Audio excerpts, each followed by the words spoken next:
Well. Beautiful people, best damn nation. It is Wednesday, and you know what time it is. It is the Best Damn Wrestling Podcast. I am your humble host, Brian Renegade, and with me, I have an absolute maniac in the house. When you see this man in the dark alley, run. He will beat you up and throw your ass in the trash can. He is the green-eyed bandit. He fights people. Sometimes he bites people. He's your mama's favorite wrestler, and he can whoop your daddy ass. The one and only Roosevelt, the fighter. What's happening, my brother? What's going on, everybody? What up? Shout out to everybody out there in the YouTube world. Shout out to everybody that's on my TikTok right now. Shout out to everybody that's on the Instagram, that's listening to us on all platforms: Apple Music, Siri, Alexa, AM, FM, UPN, UHF, VHF, all of it, man. What's going on, Brian? All of that, man. It's good to see you, brother, but I have to say that today I'm a little sad, bro. Feeling a little solemn, huh? Look, I feel a little soggy right now. Little You know what I'm saying? melancholy. I feel a little soggy. Couple reasons why, but one main reason, man, is my childhood hero, probably one of the uh, best individuals that you can actually know, even personally, man. I think that he has amassed a lot of fans over the years. People have fell in love with him. He's one of my personal favorite wrestlers. R-Truth, man, is now excommunicado from the WWE, and we don't understand, and the fans want to write about it. And I want to write a letter to somebody. Who do I talk to? You know what I'm saying? Who got Triple H number? Because something, they just suck the heart and soul out of the company, man. And as a wrestler yourself, and a lot of locker rooms, and I've actually physically seen this, you've gone in and be a locker room leader of sorts, or somebody that people can confide in. You know what I'm saying? As a veteran in the locker room, man, what does it mean when a veteran leaves a locker room like that of R-Truth when he didn't renew his contract for the WWE? It leaves a large level of uncertainty because now everyone's looking around like, all right, who's next? Who's going to be able to take the reins and lead us to where we need to be? You know what I'm saying? Who's going to be able to fill that void, walk in those shoes? And let's be honest, R-Truth has created a path where anyone that follows behind him is going to really have to step up their game like 1,000% because of who he was and what he was able to do. He was a guy that did not need to be on TV every week. He didn't need to be in a wrestling ring every week. But when he was there, his presence was felt. Like you could not go and watch an entire show and not say that you did not remember an R-Truth moment, whether it was a match, a segment, him walking by backstage and not even saying nothing. Just it was always something where R-Truth said made you remember anything he did, and that's something that I myself wanted to kind of follow a path on, like almost like a template of how I did things when I had my moments with WWE. It's like, how do I create a moment for myself where people are going to be like, you know what? I remember when he did that. I remember that guy. You know what I'm saying? So it's the small things. Like when I did the Lashley sisters, I purposely played with my bra. And it was like when I got backstage, yes, there you go. When I got backstage, yeah, see? And it's a moment that is there. It's always going to be there. You're never going to forget that. And even when I got backstage, it was guys that was asking me, like, yo, did you really play with your bra on stage? Like, yeah. Is that out of everything that happened in that entire segment? Is that the only thing you remember? And it was like, yeah, and then I did my job. when I had the match with Veer Mahan, and the match was done, and he put me in a little chokehold, and I laid across the ropes the way I did. And everyone said, yo, out of everything in that entire match, I'm going to remember that sell. The way he sold that choke, the way he laid across it, like you never see anybody do anything like that. And something it's always about R-Truth. And R-Truth is Ron Killings to 100 to a T. Like whoever he is on TV is who he is in person. We've had him on the show. We did an interview with him. You know, we didn't have him like physically on here, but we did an interview, you know, off stage, off platform, and he's the same guy, man. So a lot of the top, you know, WWE has expressed their dismay about R-Truth not coming back or continuing with his contract. And you know what? I'm excited for this man because I want to see what he's going to do next. You know, he's still putting out music. He's always doing that. I do remember having him on the show, doing the interview with him, and he did say something about doing some movies at some point. So I don't know. Maybe the Best Damn Wrestling Podcast can do a movie and feature R-Truth in the movie. Because you know, we do things. You know what I'm saying? Yeah, absolutely, man. You know what? I would love to see if R-Truth is available for music bookings, man, because I absolutely love R-Truth's music. And this is just not because I'm a wrestling fan. First of all, I'm a music fan first. You know what I'm saying? So I understand music. I understand melodies. I understand, when somebody puts their heart and soul into a record. And I think that R-Truth definitely does that. I mean, he raps about things that are relevant in his life and that's not far reaching for someone of his age. You know what I'm saying? He ain't talking about spinning the block on somebody. You know what I'm saying?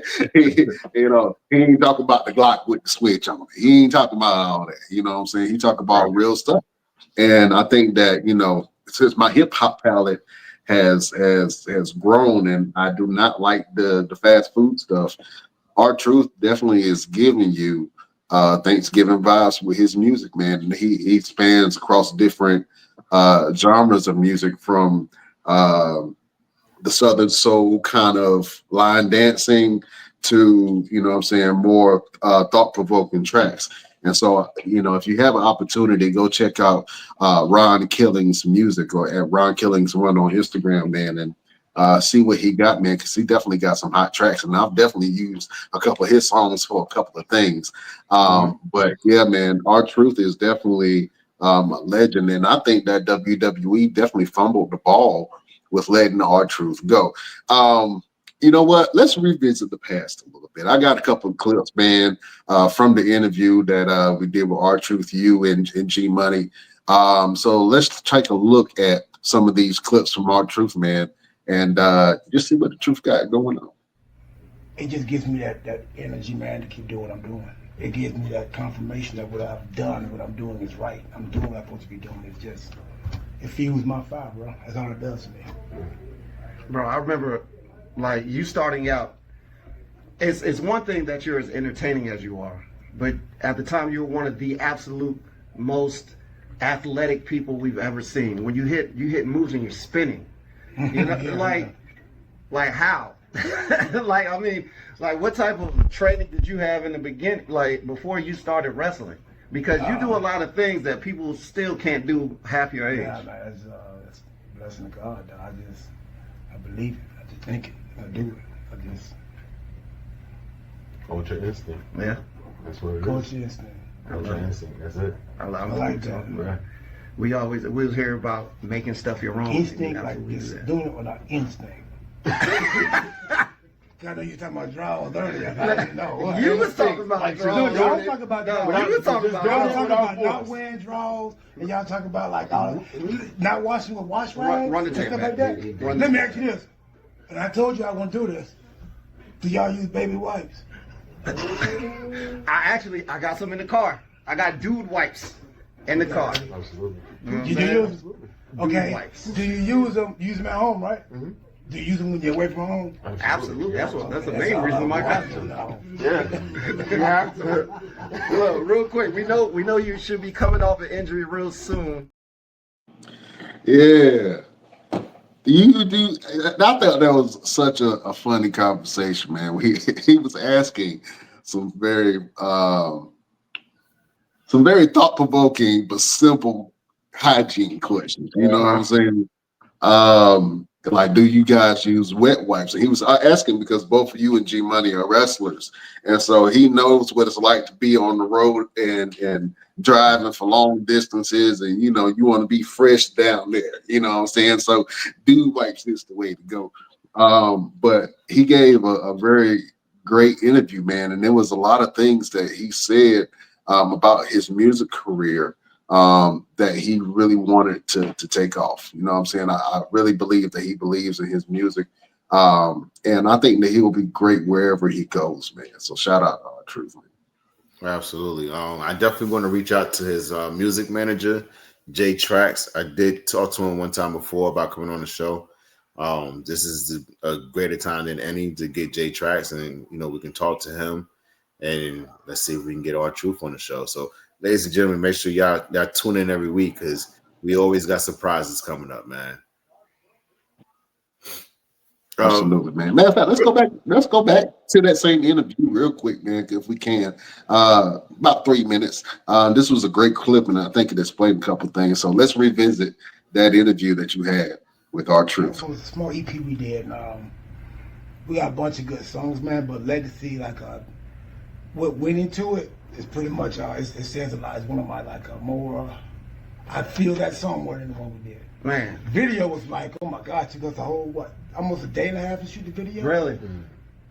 Bro, because there was a lot going on. I'll tell you something funny about it. Yeah, and it was like I didn't even know how much trying to get the video played in certain spots, and it's so violent or something. What? Yeah. They said it was violent. There ain't no way. You ain't seen not one gun in there though. You know what No, that's what I'm saying. But it was, I get it, it's a lot of fighting, you know what I'm saying? They just fighting and slapping people. But it was just done there with me and Jay Trax, my producer, was just us. And that was one of our biggest projects we did. Like I went all out for Legacy, man. We rented the castle. Yeah. We rented it was a place outside of Georgia that had the Western scene. Mm-hmm. They had a whole Western town that would just make a lot of people come shoot movies there and everything. Oh, wow. Yeah, so our videographer found it. We went there, man. I got thrown off a horse. The horse didn't like me. Yeah, but it's a lot that went on in that video shoot. The chainmail I had on, dog, legit real. Oh, was it? Bro, that was like 60, 70 pounds, man. Bro, we had to shoot, and I was getting mad. And me and Jay Trax, we was like big brother, little brother, he said, bro, what's your idea? I'm like, yeah, but you didn't tell me it wasn't a good idea. You know what I'm saying? So why you gonna let me do this? Yeah, bro, man, it was, it's one of my more videos, man, that I just I'm passionate about Legacy. So for you to like that, that's dope. That one really stood out the most. And you see it, it's on my playlist. When my man Daniel was like, "Our Truth Legacy?" Yeah. So it's like a game out here, bro. And I hear you got new music out, man. Tell us about that, bro. Or coming out, excuse me. Since the injury, man, just coming back off a quad surgery. Had 3 surgeries. 2 of my quad tendon that got infected. Blah blah blah. Went to wound, man. So 3 surgeries out, 2 PICC lines. We found time, we made time within time to record and do a whole new album. And bro, we did it by being in 2 different places. You know what I'm saying? Mm-hmm. That's just that determination that we're gonna get this done one way or the other. Tracks in Atlanta, Charlotte, man, we did with this thing we're using called Muse. Mm-hmm. And he controlled my computer from his house. Right, okay. Yeah. The remote joint. Yeah, so bro, and it had a delay because we didn't really perfect it good, but we perfected enough. So if you're charging something, you gotta hold right here. You ain't gonna move until you get a good charge in there. So we pretty much did that through the whole album. And got it done, dog. Okay. And we got some I'm talking about some bangers that I'm not even gonna wait on because we wanna blow the door off when I come back. Mm-hmm. You know what I'm saying? Dang. Yeah. Bangers. Yeah, man. Absolutely, man. Our Truth. wherever you go, my friend, I know that you are going to be good, man. Whether you continue your run in wrestling or whether you just focus on your music, I absolutely think he should focus on his music and an entertainment career, man, because I think he'll be great wherever he goes. But he's already getting some offers from what I'm reading. I think that TNA is definitely interested in bringing R-Truth.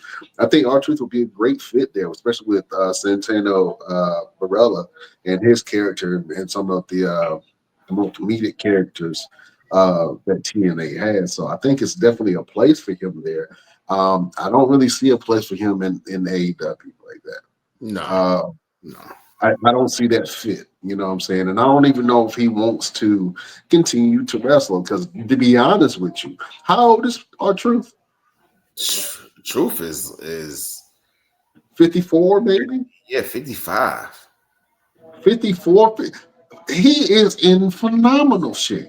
Yeah, yeah, I can only hope to and dream to look like that at his age, yeah. 54, 55 years old. You know what I'm saying? A lot of people that are R-Truth's age right now that are wrestlers, man, look beat up.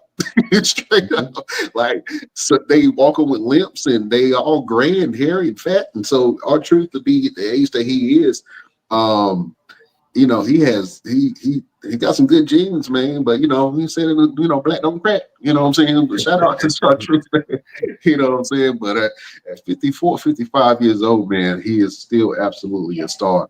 And we got a clip of him saying that the thing that blows his mind is people, freak out when he writes his name on the piece of paper. You know what I'm saying? And that's powerful to him. You know what I'm saying? So. I think that R-Truth is an absolute treasure. I think that WWE definitely fumbled the ball with letting R-Truth go, and we want justice for truth. Matter of fact, the crowd on Monday Night Raw let it be known that, saying they wanted R-Truth. All throughout the show, they were shouting R-Truth, R-Truth. You know what I'm saying? Not To the not point that not just WWE, not just Monday Night Raw. NXT did it. They did it on Evolve. Like this is something that's just going on around the world on all platforms. Like they're letting the people know we need R-Truth in WWE. Like there is no WWE without R-Truth. You know what I'm saying? yeah, absolutely, man. I think that this is one that hurts. and to be honest with you, I don't know why we're so shocked and surprised. I think because it all of a sudden happened, but they have already been talking about R-Truth not renewing his contract back in earlier this year. You know what I'm saying? To the point where I think I read something where John Cena decided that he wanted to step in and at least try to show a little bit of value that Truth has and had that match with R-Truth. Now to go out on top like he did. I mean, he had a match with the all-time great John Cena. You know what I'm saying? And I don't think it gets no better than that. On your almost last match, I guess his last match was with JD Mateo. What's his name? JC Mateo. JC JC Mateo. I'm sorry. I'm trying to Jeff get you Cobb. some name. Call him Jeff Cobb. Jeff Cobb. My name is Jeff Cobb. I'm gonna call him Jeff Cobb. Yeah, call him Jeff Cobb. Yeah. His last match was with Jeff Cobb. That's no slight either. Jeff Cobb is a great talent. But I think the shocking now of R-Truth leaving, man, and then you can see, hey man, they going after all the old heads. You know what I'm saying? Not all of them, but most of them. You know what I'm saying? And I can see in the future some more releases, and I'm pretty sure in the females division that Natty might be on that list too. Mhm. Now she been swimming, she be keep on swimming. I don't know, she find a way, boy. I guess her husband being a producer, that helps a little bit. You know what I'm saying? But and I don't want to see Natalia go. I really want to see her have a dominant reign.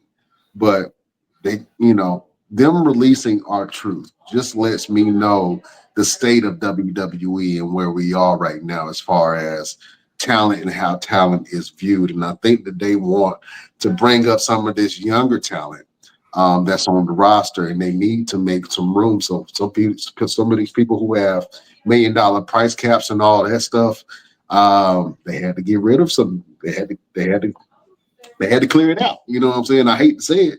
You know what I'm saying? Braun Strowman was one of those people who I hated when I saw Braun get the X, and I'm like, what was that about? You know what I'm saying? They could have used Braun in a lot of different ways. I still don't know why they didn't put him with the Y6. And maybe he didn't want to be with them, but it just seemed like a great fit to be able to put them in a group that Bray Wyatt started. And you want to have a tribute to that wrestler and his legacy of what the creativity that he brought to the game. Why wouldn't you put somebody who was actually in his faction as the leader of the faction? Yeah. Even really did. I don't even think the entire Y6 came back. Because where's Eric Rowan? Eric Rowan is there. He's in the group. I didn't see him. This last dude with return. the red beard taking out everybody. They just showed up and took out everybody on SmackDown. Was it SmackDown? I must have the past SmackDown. Yeah. So they showed up and they showed out, but at the end of the day, did they make a splash? I don't know. Yeah. You know what I'm saying? I think that they, like I've said before, if they want to make the group pop, they got to add Alexa Bliss to it. I think that she absolutely should be the leader, but there was a place for Braun Strowman there, and I think that Braun Strowman should have been at least in the group before he was released, because I didn't think that made sense. We also had, talking about releases, Carlito. Now, Carlito was out of the blue, kind of. But at the same time, Carlito didn't make sense because he's in the hottest faction right now. Yeah. Which is Judgment Day. And to be honest with you, Judgment Day has been carrying Monday Night Raw for quite some time. You know what I'm saying? But for Carlito to be he's not renewing his contract, but he got a grant. He was like, he in debt right now. He was like, they talking about they gonna release me and that I owe them money. I think it was made as a joke. I think it was made as a joke. But before we move on, let's bring in one of our esteemed partners in crime, and I'm sure he's gonna have a lot to say about our truth release. Ladies and gentlemen, he is the genie of the Best Damn Wrestling Podcast. Welcome back, LP. What's going on, man? Can y'all hear me? Yeah, we can hear you loud and clear, man. All right, let me see. My phone might be working right. Can y'all see? There we go. Hey, we get to see his face too. Oh, it's a show today, y'all. It's a show today, finally. What's going on, fellas? Oh man, boy, it's been a long time since I seen that shiny head, man. Long time. Oh man, listen. LP, we missed you. You know what I'm saying? First of all, before we get into this wrestling talk, you put on one epic event not too long ago, man. And we are very proud of you for what you've done and what you've accomplished. And with pride, we can say congratulations on a great show, man. Can you please tell us about the fashion show of the century that you just put on? Oh man, thanks. It was the greatest fashion show, which was loosely based on the film The Greatest Showman. It was a circus-based show. We had people on hoops, we had dancers, we had skaters. It was an amazing event, man. So thank you guys for showing that love. I definitely appreciate it. But let's talk some shit though, because I'm ready to jump right in this. I already heard y'all already talking a little bit. All right, so let's go ahead and get into it, man. We was just talking about some of the WWE releases, man, and one of the most notable releases was R-Truth. Do you think that WWE fumbled the bag, as the young folks say, by releasing R-Truth from his contract? Yeah, I think that the WWE didn't realize how much people loved R-Truth. I think they knew people liked them, but they didn't know it was gonna be like this. But I think what WWE is doing right now is what a lot of jobs do. I don't know how long y'all been on y'all jobs, or if you've been there for a long time. A lot of times jobs will take the people that been there for a long time, they got all them benefits, they got all that blah blah blah stuff, and they'll send them out the door because it's cheaper to bring people in for less money and stuff like that. And that's all they doing. I'm not justifying it because it's crap, but that's all they doing right now. So that's why when I look at who's next, The Miz is on the chopping block next. He is clearly on the chopping block. He already done unfollowed and did a whole lot of stuff anyway. So I think he knows the Grim Reaper is behind his back. Anybody who's been there for a long time, like Randy Orton has been there a long time, but they're not about to mess with Randy. They're not. That's Triple H, boy. They're not about to mess with. I don't. Now that will be will be more shocking than R-Truth if they got rid of Randy. But I think people like The Miz, Braun Strowman had a big contract too, but they gave Braun Strowman like a legend deal or something like that. So I know they're gonna do something for R-Truth. Well, let me not say I know. I think they're gonna do something for R-Truth because I know Braun Strowman got some kind of deal, some kind of legend contract or something. I heard it's on the internet. I had actually made a post about who people think is next, and who I had possibilities next is The Miz, Chad Gable, Grayson Waller, your boy Austin Theory, Tozawa, whatever. Any of them boys like that was close to it. Like some of those people are gonna be next because I think they trimming the fat. I don't think they trimming it to bring in new stuff. Like I know you were saying that earlier. I just think they're trying to get rid of people that they feel like aren't doing anything, but they're making some bad decisions. Triple H is not going to beat none of the allegations about how black talent is treated. But I made a post on my TikTok earlier today. Well, I haven't even checked back to see how it's done. I don't know if anybody looked at it, but everybody's looking at Triple H. You know who nobody's looking at? Nick Khan? TKO. The Rock. Let me tell you why I am looking at The Rock. We're gonna jump right up on here on some bullshit right here. So, do you want to do? Boy, you want hey, we can turn it up. All right, we're gonna turn it up. We're gonna turn it up. Damn it! Oh man, listen, beautiful people. It's been a while since we've done this, but I'm so excited for this. Prepare yourself for a little bit of tough talk. Oh my God! Oh my God! Oh my God! Oh my! All right, before I get started, any sponsors, what I say is don't have nothing to do with nobody else. It is clearly what I am talking about at the time. Everybody talking about Triple H. Triple H never gonna beat the allegations. The racist allegations go back from Booker T to doing blackface during DX. He's never gonna miss it. But let me tell you something that people don't realize. The Rock, daddy was black. So The Rock is, whether you consider him half black, or some people say if you're half black, you're full black. Whether you're considered half black or full black. So The Rock has came up in this business of wrestling that is very old time boy type shit. It's old. We get it. We black, we wrestle fans, we know how it is. So why is The Rock not making sure that the black talent is getting pushed more? He pushing his cousins. He damn sure ain't got no problem pushing his family. Well, I ain't gonna say everybody. He pushing certain family members because poor Jimmy might be damn next. Like he pushing his family, but he's not pushing. Look at Carmelo Hayes is not gonna be in Money in the Bank. Are you serious? At least back in the days, they used to use Shelton Benjamin for the ladder matches and the Money in the Bank to bring excitement because Shelton Benjamin would always make it exciting. But you're not gonna put Carmelo Hayes in there? Are you serious? Look at the other than Bianca, who's probably the only person who's really treated right, but she's not even treated right because the damn fans be booing the hell out of her for no damn reason.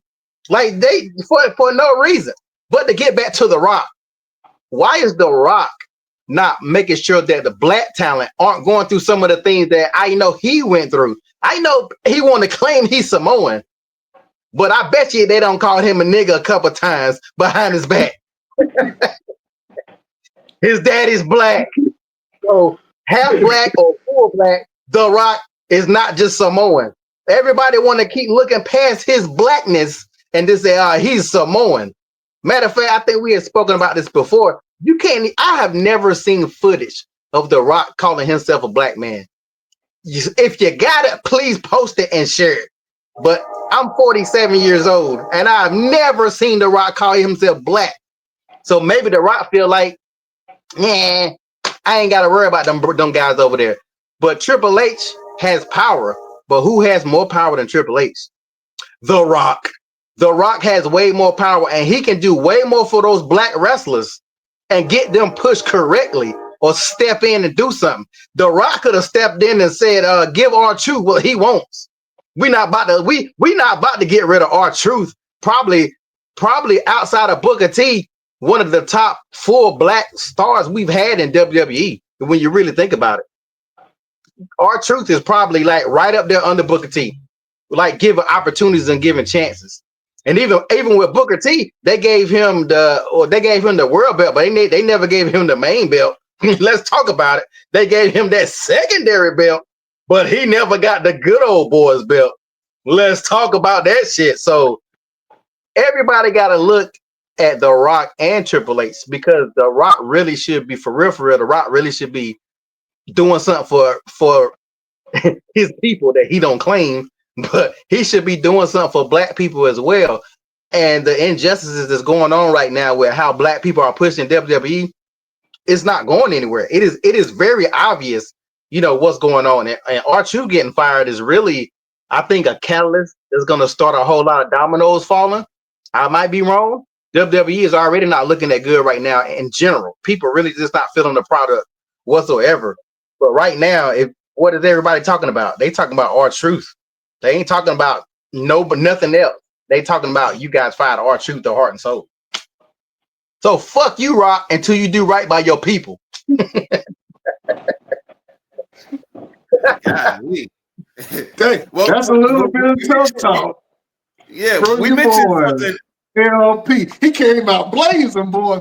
Blazing. He was doing that for a long time. He couldn't wait to get on the show and rip off. But you know what? We mentioned something earlier, and we mentioned the possibility of R-Truth going somewhere else like TNA or AEW.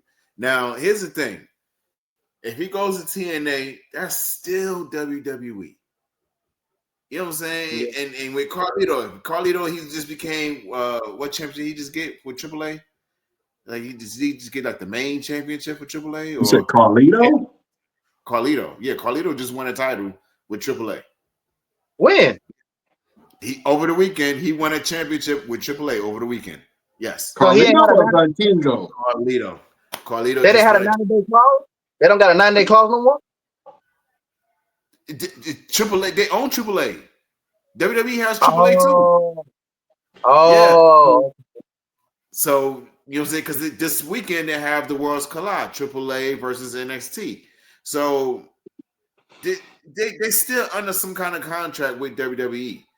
It may not just be a full WWE contract where they get all the, the glitz and the glamour and the perks, whatever, but they still have some kind of Gonzo on TikTok say he won the WWC championship. So it's the one that I believe his father owns down in Puerto Rico. But he was able to go and win the championship outside the company. And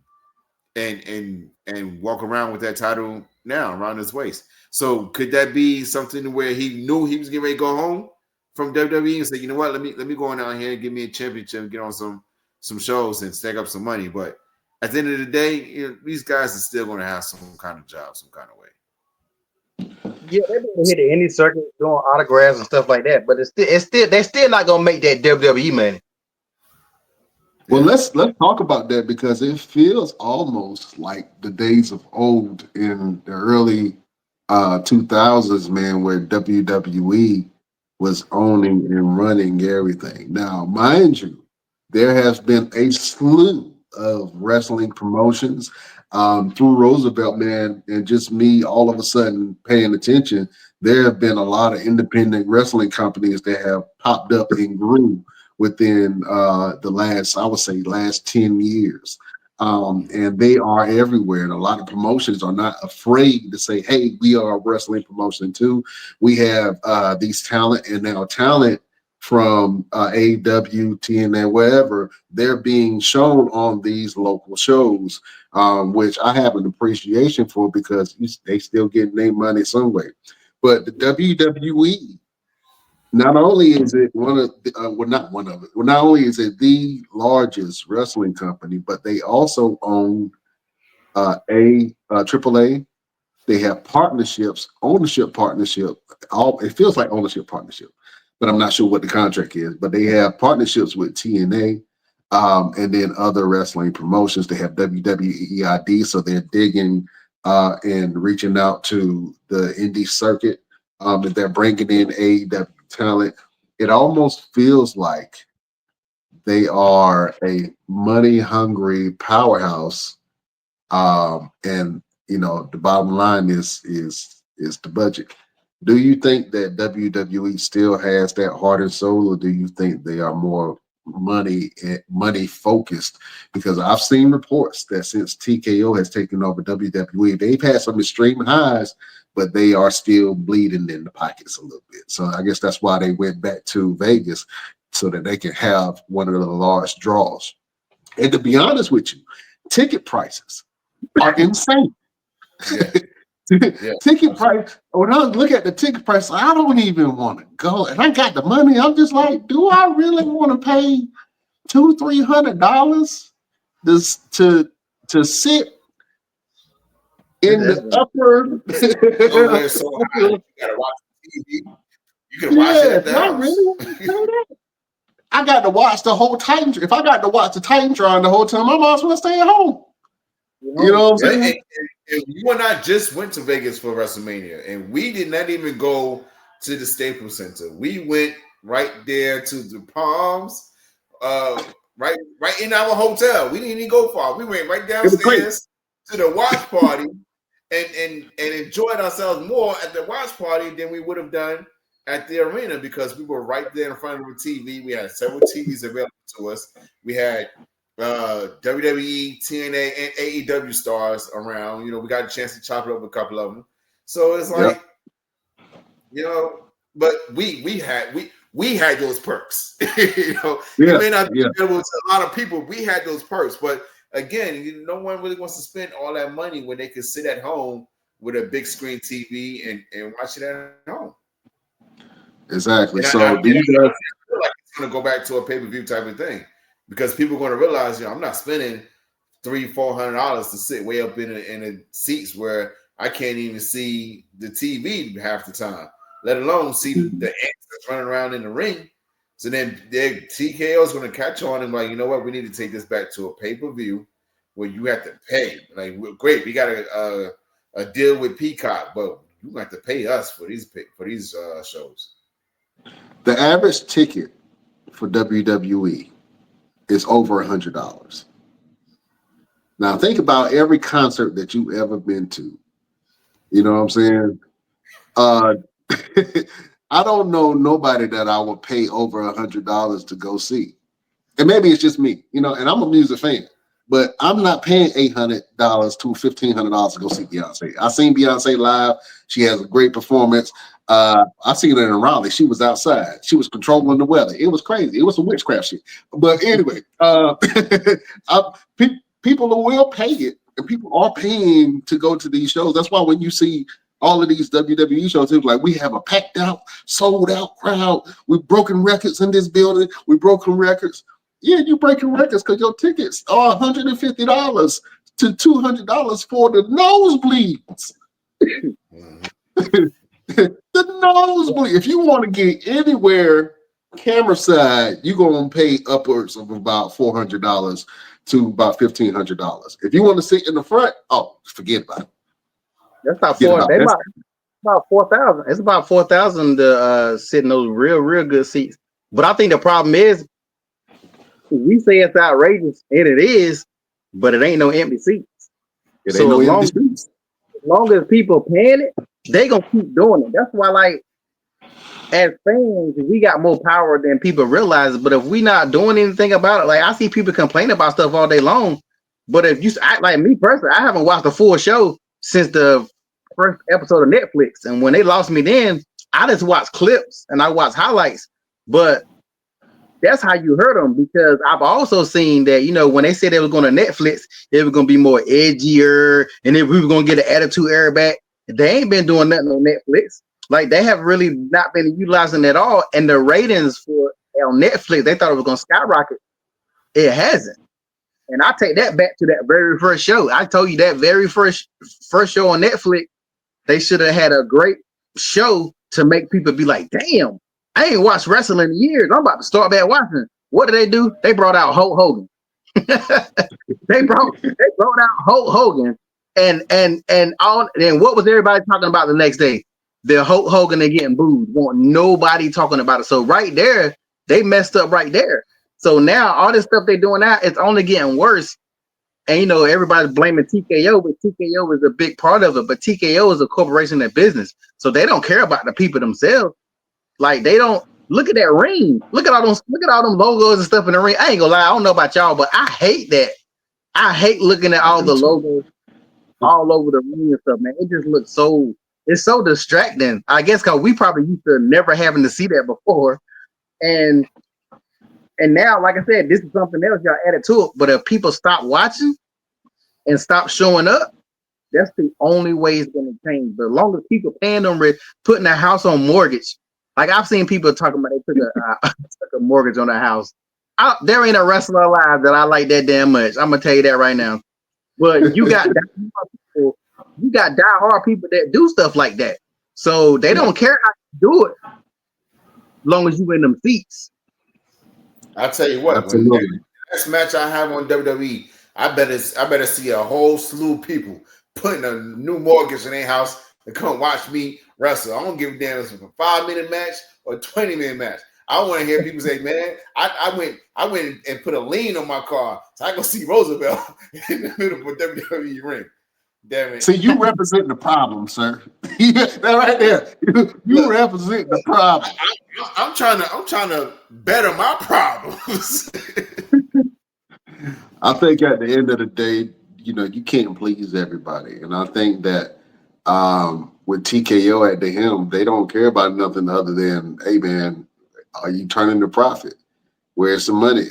Can we grow this thing? That's why WWE is having all these shows overseas, because they are willing to pay the money. And honestly, the crowds are better.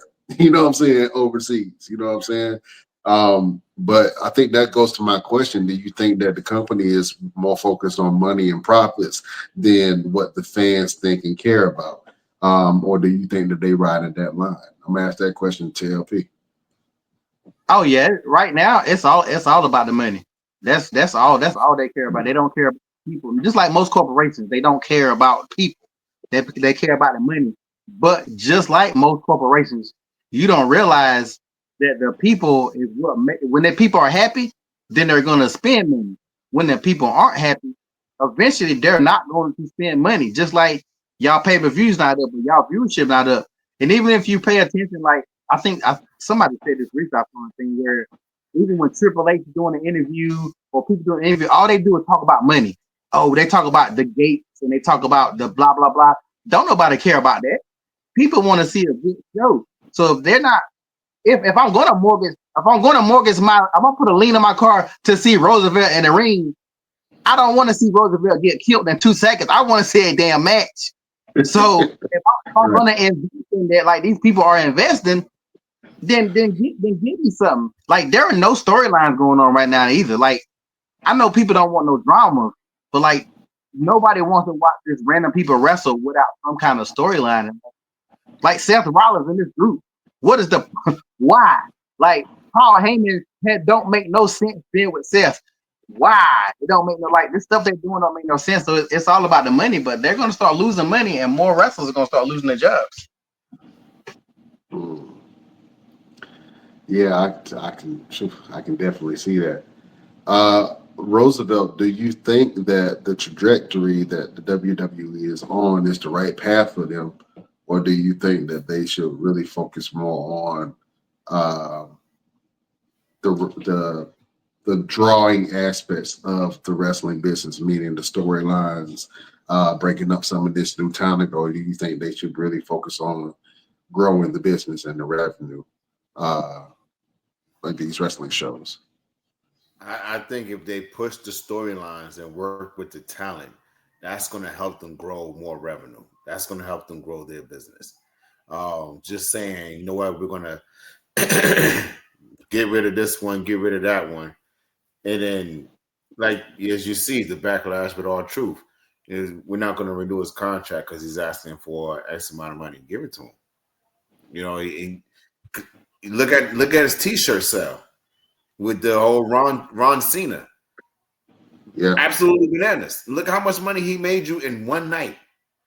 You know what I'm saying? Like, that's not even of a span of several months. One night. That shirt was debuted in one night and sold out in one freaking night on the website. Why would you get rid of somebody that just made you that much money? You know what I'm saying? And he had a killer. He had a killer cameo with the Bloodline. Actually, now that I'm thinking about it, he has been actively involved in most of the major staples on WWE within the last, I would say, 5 years. Mm-hmm. You know what I'm saying? Everyone from the Judgment Day to the Bloodline, even Damage Control. He had a little, something going on with them. I think that they've always been able to find an area for R-Truth to be in. You know what I'm saying? And even with Judgment Day, when R-Truth was doing the stint with Judgment Day, that was probably the most popular that the Judgment Day was at that time. I think Damian Priest was champion, Rhea Ripley was champion, and R-Truth was in and out the group. And then I think they tried to fill R-Truth's place with Carlito, and it didn't. It didn't work. He's not funny. I don't. Most of the time, I don't even hear what he says. You know what I'm saying? And then when he does say something, it's either inappropriate, borderline about to get him in trouble, or it adds nothing to the story. You know what I'm saying? So, I think that letting R-Truth go is, it's unfortunate for WWE. But like I say, maybe Truth wants to take this next journey into his new life, man. And I think that a lot of wrestlers that are kind of feeling like, the axe is on their back, man. I think they're trying to make preparations too. You know what I'm saying? Because nobody is safe. Yeah. And another thing too is like when you look at the writing aspect, you know how you always hear the talent say or writers say that they ain't had nothing for me.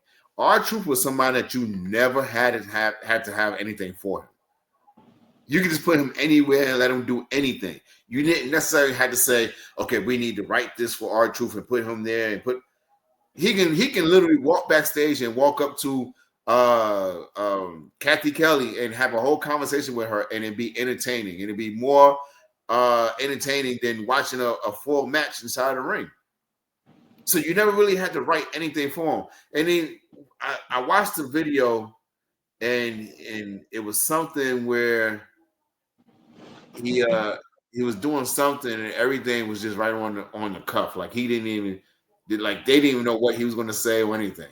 He was just like, boom, he just spit stuff out, and it made it entertaining. It was like, did y'all write that? No, that was just him. We don't have to. They didn't have to write anything for him. You don't have to put him anywhere. And then doing the whole Cena match with him, if y'all knew he was going to go out the door, y'all should let him be Cena. I think that he gave a no, absolutely not. But I think that he gave a great promo the night before he faced Cena.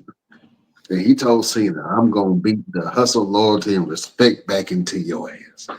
You know what I'm saying? And when he said that, I was like, okay, a little shades of K Quick. You know what I'm saying? The old R-Truth, the angry R-Truth before Little Jimmy. You know what I'm saying?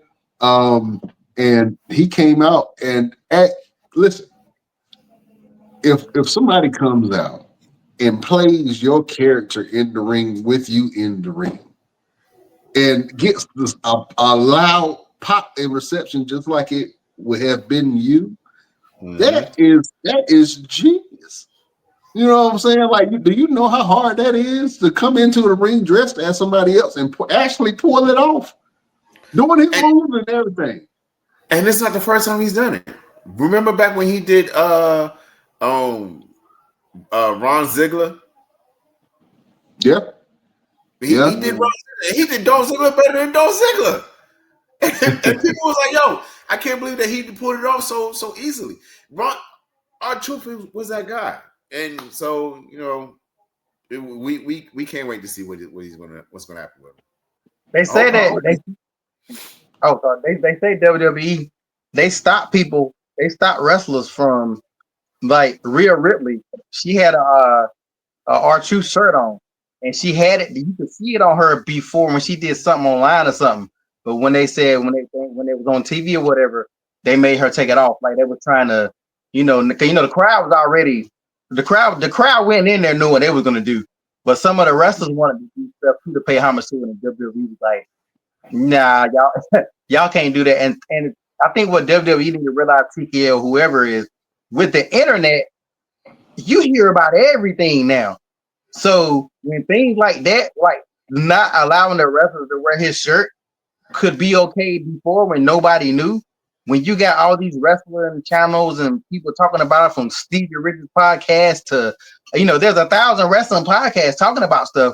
So when you got people like that talking about it, that just really made people look at WWE like, damn, I knew y'all was shitty, but I ain't know y'all was that shitty. You know what I'm saying? Like, and that's why I think are really going to have I think this is going to be the catalyst. I'm telling you, some things are really they're going to start noticing some stuff. Even if they brought them back, I don't think it's going to hit the same, because when Selena Vega got fired and they had that big whole thing about how she got fired and she came back, it was a hype for like 2 seconds, but then it wasn't the same. So I don't think them bringing him back is the answer to. I think they gotta eat. I think they gotta swallow it and pause.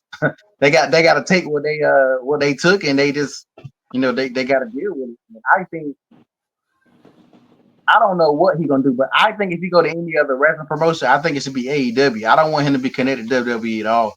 I think AEW, he can spark some issues over there. I want him to be somebody would say he should go over there and still think he in WWE, like seeing wrestlers over there and calling them, seeing Cesaro and calling him Cesaro, or calling them like, to still be that guy, because he don't need to go over there and turn into Ron Killings or go over there and be a whole new character. Nah, be the same character that people are crying out about. He go over there, calling John Moxley, asking him about the Shield, just doing stuff like that.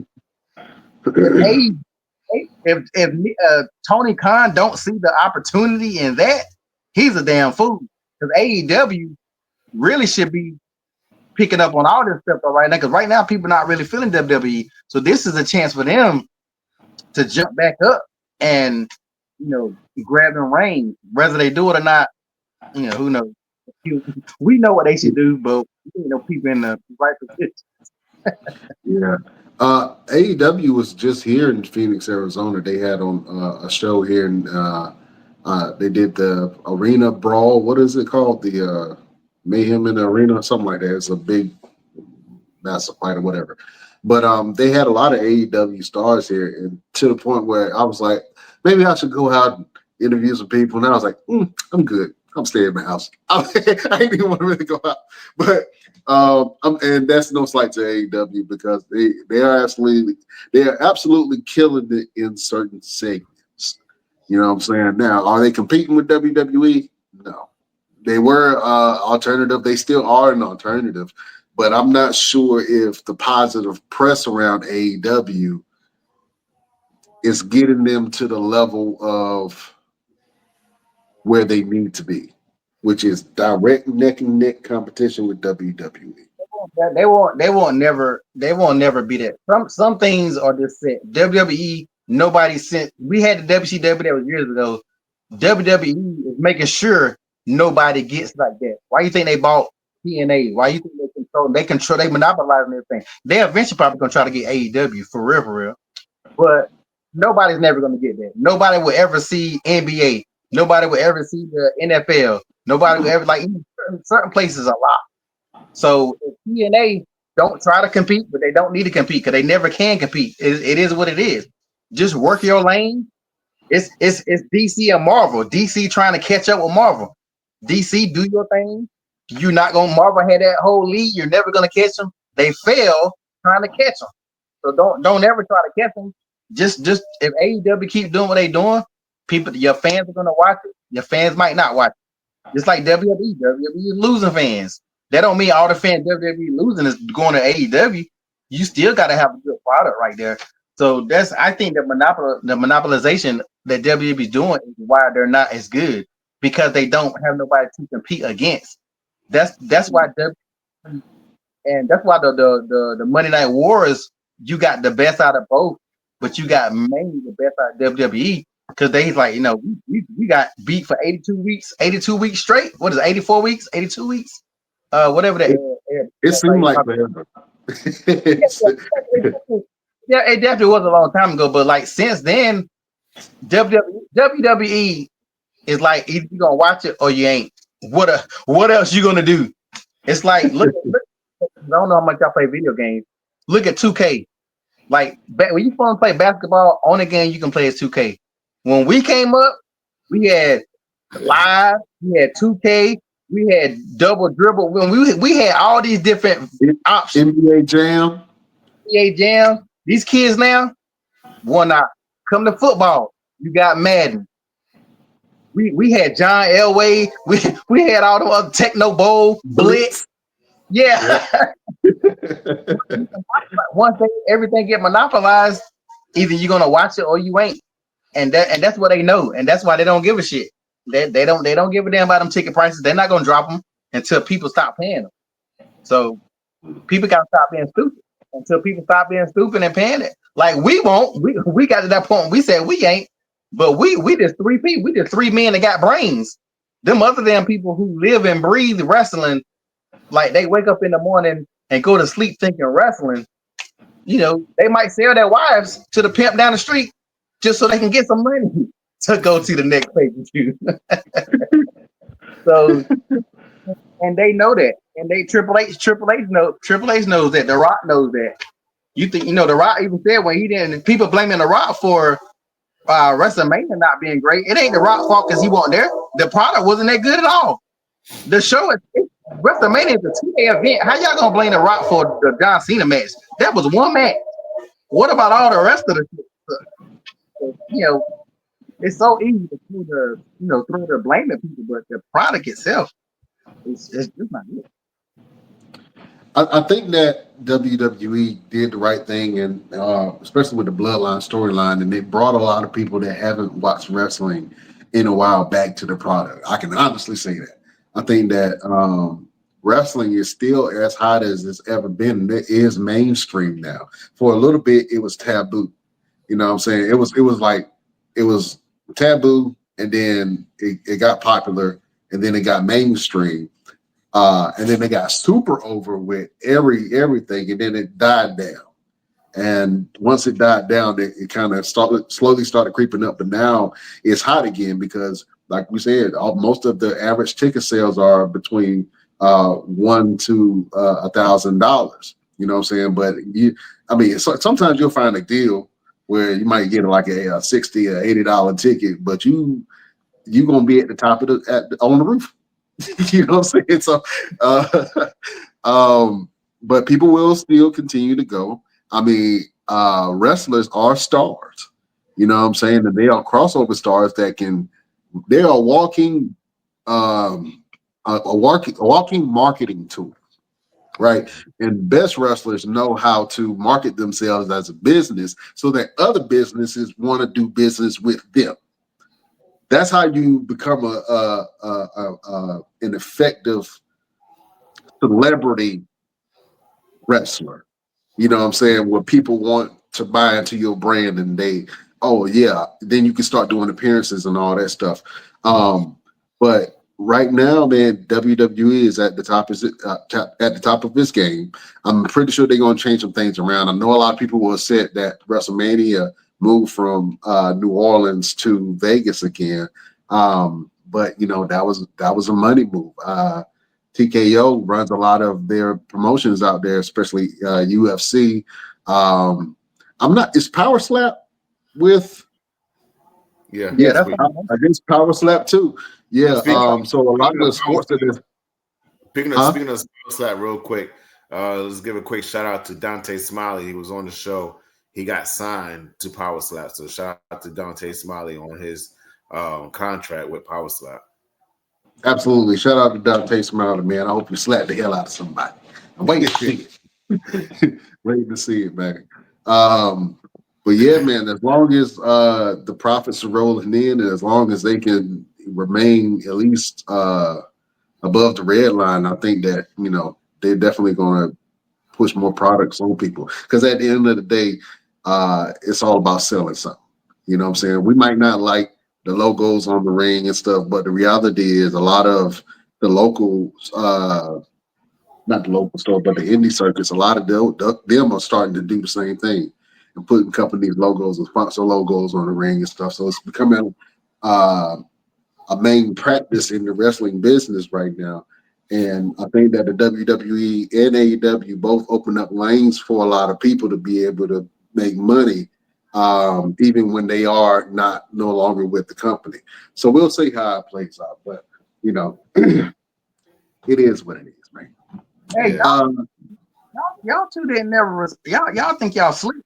Y'all two didn't say nothing about my rant. Y'all didn't say nothing about how y'all felt about what I said about The Rock before we move forward.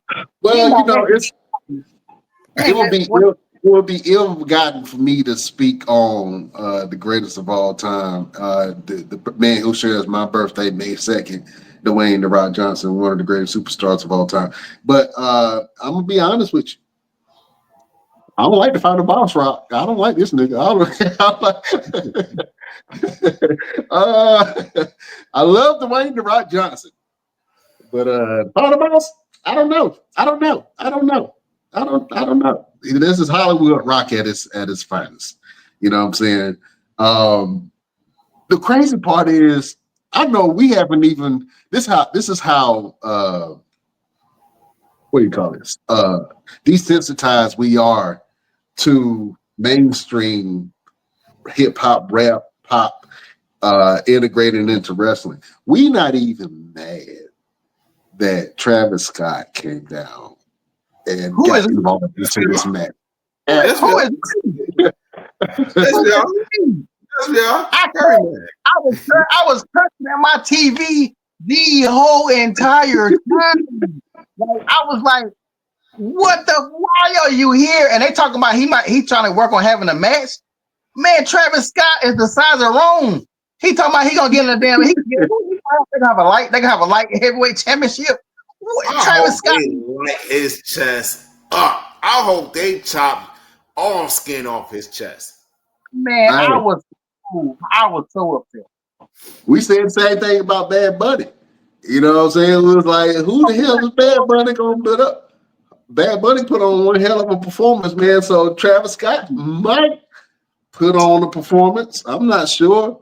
You never know. Nobody, but you know the difference between that. People love Bad Bunny, so even if he looked bad, they would have cheered. The wrestling fans they don't care if none of the wrestling fans don't. Everybody is like, especially the first time he came out with The Rock, everybody was just like, why was he there? Like, it'd be different if they made it make sense.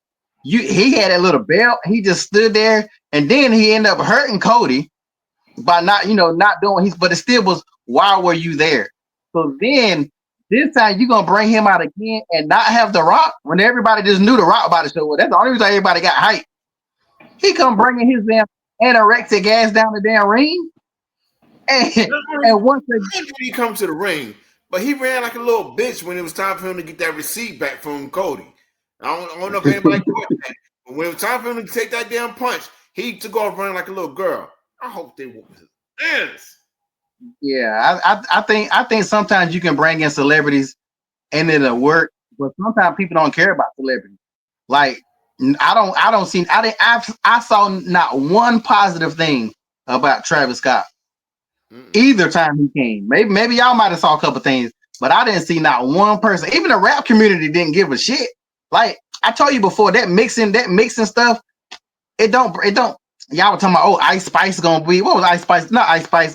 Sexy Red was gonna be on NXT. It was NXT. Was that what she was on? Like, yeah, she was on NXT. Don't nobody care about that shit like that unless you a legit fan and people can tell you a legit fan and you really doing something ain't no, and you know, celebrities always, you know, celebrities gonna be celebrities, but no, sir. I don't know about you, but me and Roosevelt was very upset about Travis. Well, to be honest with you, the hip hop community has always been wrestling fans, man. Even from the beginning of hip hop, we have always been wrestling fans. You know what I'm saying? And so now is cool again. So you starting to see Two Chains and Metro Boomin and Cardi B and all these stars that are Who's in the going to hip be at hop. SummerSlam for whatever reason? I don't know why, but she's going to be at SummerSlam this year. Cardi B, yeah. So so she was supposed to be at SummerSlam. I think it was 2 years ago, but she was pregnant at the time. So for some reason, they just played her music, and she didn't show. So now she's showing, and I'm not sure what it's going to look like. Maybe it might be good. I don't know. We'll see. You know what I'm saying? But they used the hell out of Sexy Red. Sexy Red was on NXT a couple times. Then she came on main roster and they hated her for some reason. And that was not a good fit on her main roster. She fit more with NXT because the NXT people went crazy. They used her backstage segments and all that stuff. But like I was saying, man, rappers have always been intrigued with wrestling. And so now I think they're with their partnership with Netflix, they're definitely bringing all of these rappers and entertainers to the forefront. You know what I'm saying? That's why you're seeing all these entertainers come up. One more thing too, I want to bring up. I don't know if you guys knew, but you know that during WrestleMania they had the Viking Raiders versus the New Day. Did you hear about why they had that match? Mm. They had that match because they was promoting something. Like so it was something because of Netflix. So the video game. Yeah, the video. That's always video game. But you know, then they had a ladder match, which should have been on Mania on SmackDown with the Street Profits of them, and it blew the roof off the damn thing. So it's things like that. I think they had that one comedian from Netflix. He was backstage. I can't think his name, but he's horrible. But he was backstage. Like they trying to incorporate that stuff. But as a wrestling fans don't care about that stuff. Like wrestling fans don't give two shits. So y'all had the New Day and y'all threw them in that match for no reason when y'all should have had that ladder match because this is WrestleMania. Y'all should have had that ladder match. So it's things like that that's hurting the product. Like, and I get it, and they're gonna keep on doing it, I'm pretty sure. Shit, Megan might show up on one of these if they promoting that. She might show up and start dancing for the Megan 2.0 movie coming out. Like, who knows what the hell what's gonna happen next? But I generally feel like none of those people move needles. I don't think Logan Paul, who is amazing in the ring, we all admit it. I don't think Logan Paul fans ran to watch wrestling outside of watching the clip that Logan Paul is in. I think the clips go viral, but like I don't think his fans are gonna run. Sexy Red fans did not tune in to NXT. They watched the clips on YouTube. They did not say, "Oh, my sexy, we gonna watch." Like it's not moving the needles that they think. All they need to do is focus on the stars, like they used to. Like when we grew up, we sound like old men, but when we grew up, we had a totally different product during the Attitude Era or whatever because they never focused on none of that stuff. They just focused on good characters. Stone Cold started a whole revolution by himself. No, we didn't know who the hell Stone Cold was like that back then. I literally was flipping the channel and seen this white man busting into a house and seen Brian Pillman pull a gun on him. I'm like, who the hell is this dude? And that's what got me back into watching wrestling. Like Stone Cold by himself. I didn't need to see Denzel Washington show up backstage at a WWE show and be like, oh shit, Denzel is. I wish people start realizing that we don't give a damn about none of that shit. Like Drake can show up tomorrow and nobody really is gonna care outside of that little bit of hot second, you know what I'm saying, of a moment. And that's why it's I don't know, man. I feel like the old man be like, man, what do you remember back when back in the day? Well, yeah, man. If you ask, is wrestling fun anymore? Because I think if you ask most people, is it fun? It's not. When's the last time y'all sat down and watched a full show of Raw or SmackDown? Not no highlights. Well, I just watched Raw, but I have to be remiss. I did like go to the bathroom a few times, eat a couple snacks. I fell asleep, woke up and saw the main event. You know what I'm saying? So, um, but before then, I mean, before Monday, bro, I was just really catching it at the end or in the middle or whenever, and mainly because I try to spend more time with my family. But you're right. I mean, I have been tuning out lately. You know what I'm saying? I go back and look at clips and stuff if it's interesting, but I think they're trying to ramp up some storylines. I know they got the Judgment Day storyline going on right now, and then they have the Naomi Jade storyline going on with Jade and Bianca, which that's interesting. I'm happy that they are pushing that and doing that. It's I don't know. They got to add more to it because it's getting stale. But at the same time, they are bringing in all of this new talent that's from NXT. They got the Evolve program that's going on where they bringing up new talent. They got AAA, which they're adding on new talent.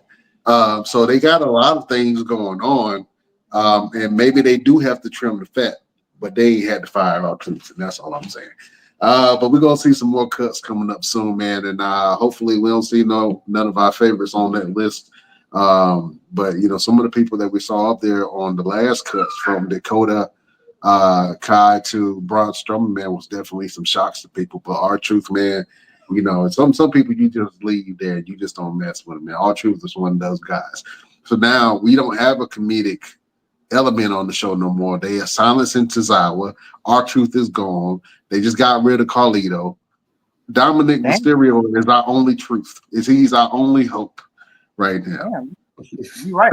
I didn't even think about that. They have gotten rid of all the comedic acts. It's the New Day is angry all the time. There are no comedic acts on the show. Street Profits are being more serious. Street Profits being more serious. Montez ain't dropping no more jokes. None.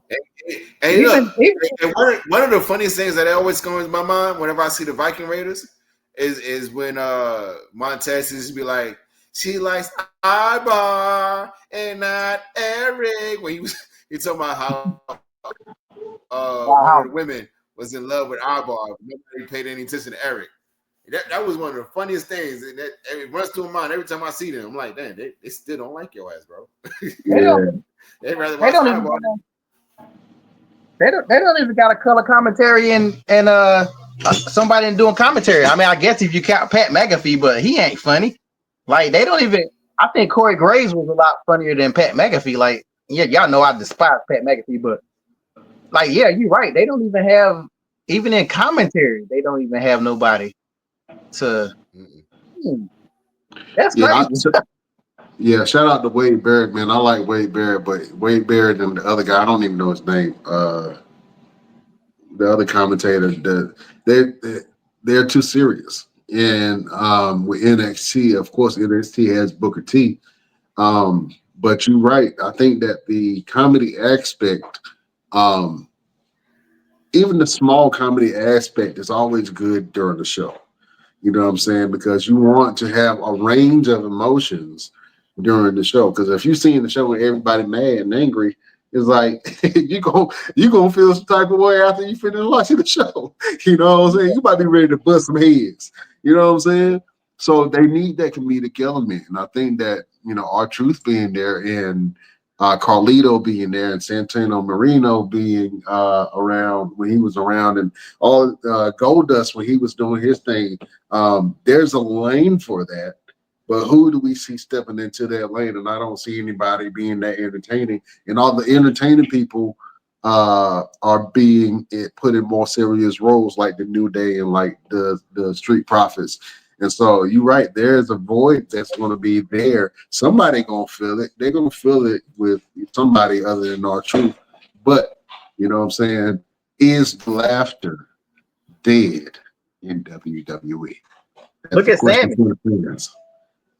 Huh? Sammy is so serious all the time.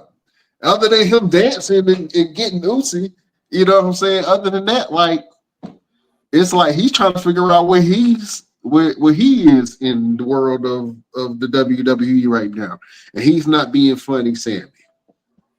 The only You thing, know, the only thing that's funny right now is the Chad Gable great Americana, whatever the hell his name is. is it funny That's the though? only thing that's funny.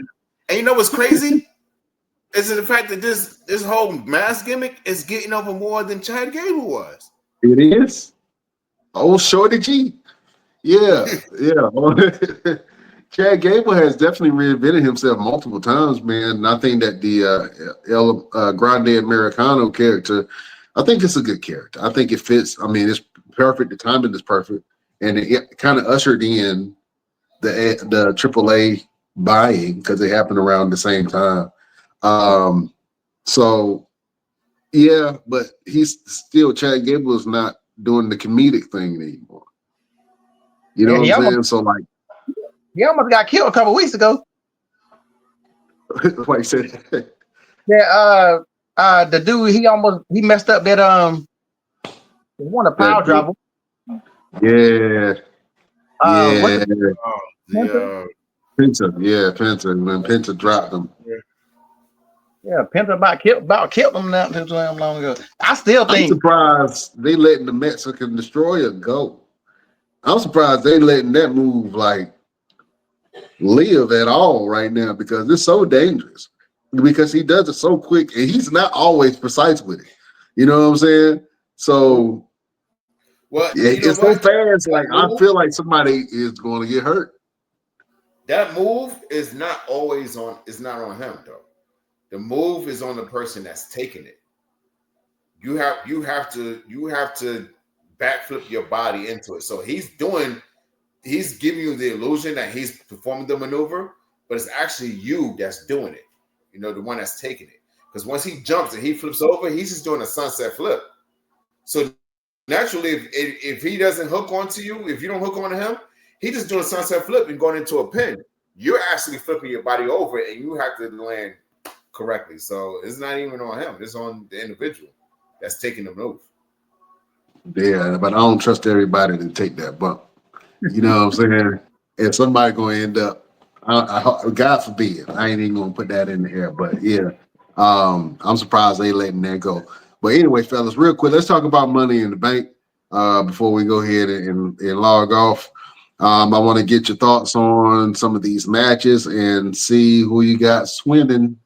Let's go to the Women's Intercontinental Championship with Laura Vicaria and Becky Lynch, man. Do you guys like this feud that's going on? Do you care at all? And who you got winning? Let me go LP. Yeah. Thumbs down. I don't care about. I mean, I don't care about Becky Lynch at all. And I used to like Becky Lynch. I don't know what happened. I don't know when. At what point did I stop liking her? I think it was when she became big time. The big time Bex is when I kind of just stopped liking her. Yeah, I don't even know the other chick like that. Seem like to me they're trying to push the other girl too hard. Yeah, I don't care. Oh man. Roosevelt, what you think about this match between Laura Vicaria and Becky Lynch? I'm just ready for it to be over because the promos leading up to it not strong enough. You know what I'm saying? It's not giving us anything. It's just like, oh well, they got a mic and they're talking to each other. There's no real build up to it. So I think Becky's gonna win. Honestly, I think Becky's gonna win this, and it's the only title that she hasn't won in WWE so far. So Yeah, I think you might be right. Yeah, she might be definitely taking that and giving some relevance. I don't know if the secondary belts have been getting over with the women. I know that Chelsea Green has definitely gotten over the United States title, but then they put it on Selena Vega. Selena Vega, and I love Selena Vega. Don't get me wrong, and I'm happy that she got it, but she's not progressing the belt, and I don't think she's really that believable as a champion because she is so tiny. But I can't really say that because Alexa Bliss was champion for a long time, and she was devouring everyone. So, Bliss, but Elite too. Bliss was a good wrestler. I think Selena Vega need to be in a Brian Payne match. She should have been back in the day. She not a good wrestler. I'm sorry. That's to keep it a buck. She's not a good. She is. She just needs somebody in the ring that can move with her. And I think what's happening with her, why it looks like she's so stagnant right now, is because she's so stuck with this Chelsea Green storyline. Like But it's it's other more. women.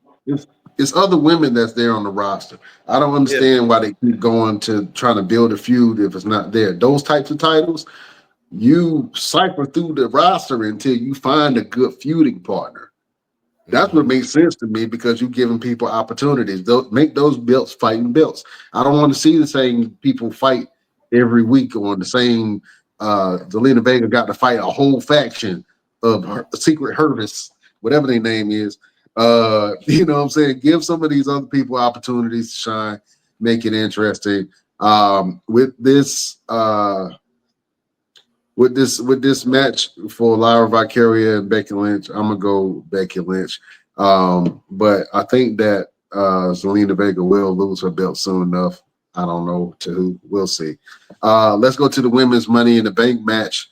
You got some big names: Alexa Bliss, Rhea Ripley, Roxanne Perez, Julia. Is that how you pronounce it? Julia, Naomi, and Stephanie Bakir. Who you guys have winning the women's Money in the Bank match? Let me go, Peasy. It really should be Naomi if you really want to look at everybody in that match. Either Naomi or Bliss, because everybody else, yeah. Naomi been in the game too long. They have not really done. They gave her a little bit of stuff, but I still need them to treat her better. She should have stayed in TNA.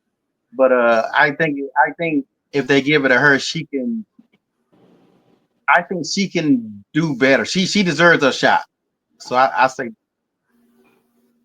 Yeah, I think all of the women in this match have been champions in their respective right. You know what I'm saying? Um, Alexa Bliss, multiple time champion. Rhea Ripley, multiple time champion. Roxanne Perez, multiple time NXT Women's Champion. Julia, she had one of the belts in the NXT. I think it was North It was American. the North American Championship, Women's North American Championship. Naomi, two-time Women's Champion, and Stephanie, she just dropped the belt. You know what I'm saying? And so I think they're really going to push her. And she's a great star, especially with her ties to AAA. I think that she's going to be at the top of the card. For me, looking at this stacked. I don't know, man. I'm gonna have to go Stephanie, man. I think that they're gonna go with Stephanie. I think they're pushing her to the moon right now, and the fans are getting behind her. Obviously, I would love to see Naomi get it or Rhea Ripley put Rhea Black on top. Alexa Bliss would be great to have the belt. I think she'll be good, but she didn't really have any steam behind her right now to give her the belt. You know what I'm saying? So Roxanne Perez has been doing good, but she's kind of in limbo right now. So I say give it to Stephanie. She's brand new. You can do something. She's a star that you can build. And I think that she'll have some really great matches. Who you say you had, Roosevelt? I haven't said. Well, who you got? I gotta agree with you in terms of Stephanie Valkyria. She has been, lighting it up and tearing it up. The first dual champion in NXT. She held the North American and the Women's Championship at the same time. No one else has done it. It needs to be Naomi, like LP say, but we know that's not going to happen because just nobody there for Naomi to. Oh, here you go. To chase behind in terms of the championship now, because she's locked in the storyline with Jade and Bianca. Now, Bianca had the championship, and I would say, yeah, definitely Naomi's about to get it. Roxanne Perez is too locked in with the Judgment Day, so that takes away from her. Now, if they do Roxanne Perez, that's gonna put a whole situation rip in the Judgment Day. So I can see that.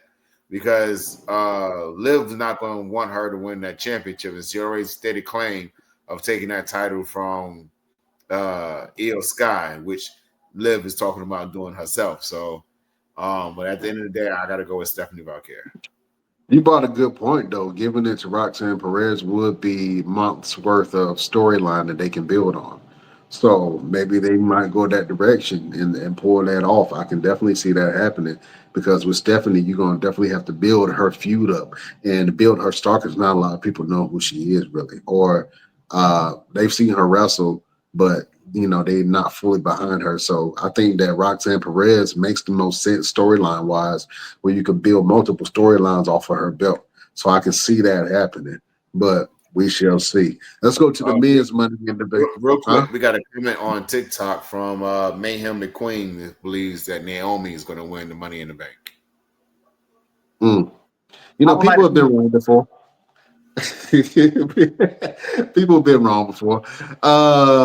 I don't think that they're gonna give it to Naomi. I don't think they're gonna pull that trigger on Naomi, even though Naomi is probably as hot as she's ever been. I disagree with you, LP. I think she absolutely should have. She made the right choice by staying in WWE because right now, who's the TNA Women's Champion? I mean, I don't watch TNA. Exactly. Exactly. But I wasn't watching TNA when she was there neither. But I did see clips of how they were treating her. So they did make her a main star. When she first came back in WWE, what was she doing? She just now starting to get. She been back for almost a couple of years now. She just now starting to do something. So let's not act like they. And then this gay thing going on too long. If you want to keep it a buck, like it's time to wrap that shit up. They're trying to extend it, but to be honest with you, realistically, Naomi's return has been a great return. She's been on TV almost every week. She's been in a few right now, probably with Jade and Bianca. So that's one of the few storylines that WWE has going on right now that people are actually interested in. And her whole character change, the deeper dark Naomi, people are really digging. Now, I don't know about her theme music. You know what I'm saying? The theme music throws me off every time. I think she should have just kept her theme music and then, kept with the changing of the characters. But at the same time, it looks like her and Nia Jax have almost had a camaraderie of sorts where maybe they might be hitting at a female bloodline. I absolutely hope that they do something like that, especially if they bring in someone like the Tonga Twins or something like that. I think that they would be Tonga Twins with Nia Jax and Naomi. I think they would be a force to be reckoned with as far as the female bloodline. And you can absolutely run that story, but I'm not sure if they're going to pull the trigger on that because Tonga Twins still they still on the independent circuit right now. But we'll see. We shall see. All right, men's Money in the Bank. We got Solo Sikoa, LA Knight, Seth Rollins, Penta, Andrade, and El Grande Americano. Roosevelt, who you got?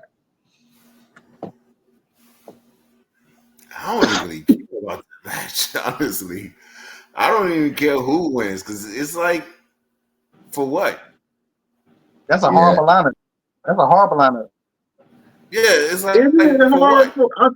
I think it's a solid lineup of B stars. To do what?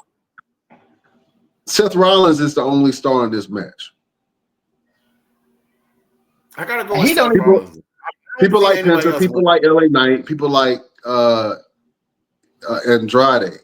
But all of these, when I'm looking at it, I only see one person, obviously, that's going to come out on top, and that's Seth Rollins out of this whole thing. I must have to say Penta, only because of the AAA merger. You really think they're going to give Penta the Money in the Bank and let him cash in and be the champion? When they was doing everything with those Japan tours, they let him win Royal Rumble.